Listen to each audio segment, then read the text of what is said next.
হাজো শুৱালকুছি সমষ্টিৰ 100% সংখ্যালঘু বসতি প্ৰধান এই দামপুৰ গাঁও পঞ্চায়ত। এই দামপুৰ গাঁও পঞ্চায়তৰ সকলো খিলঞ্জীয়া অসমীয়া মুছলমান ব্যক্তি, যিসকলৰ বৰঙণি, যিসকলৰ অৰিহণা আমাৰ সমাজ জীৱনত অতিকৈ উল্লেখযোগ্য।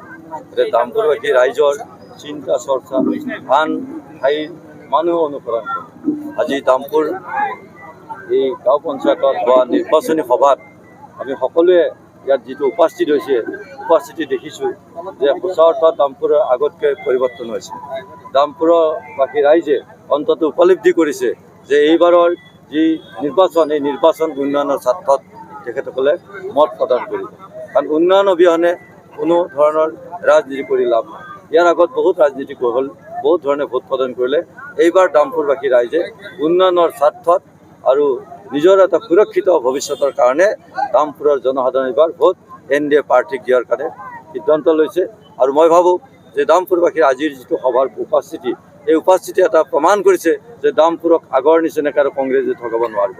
কংগ্ৰেছৰ দুৰ্নীতি ভ্ৰষ্টাচাৰ নিমজ্জিত যি দল, এই দলৰ প্ৰতি আজি দামপুৰবাসী ৰাইজৰ ঘৃণাৰ চকুৰে চাইছে। আৰু সেইকাৰণে NDA পাৰ্টিক বিপুল ভোটত ভোট প্ৰদান কৰি জয়যুক্ত কৰিব।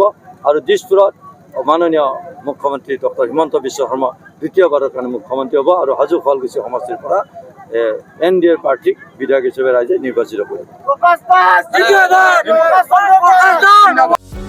যিকোনো খবৰৰ বাবে যোগাযোগ কৰক আমাৰ এই নম্বৰত 9181 307 221।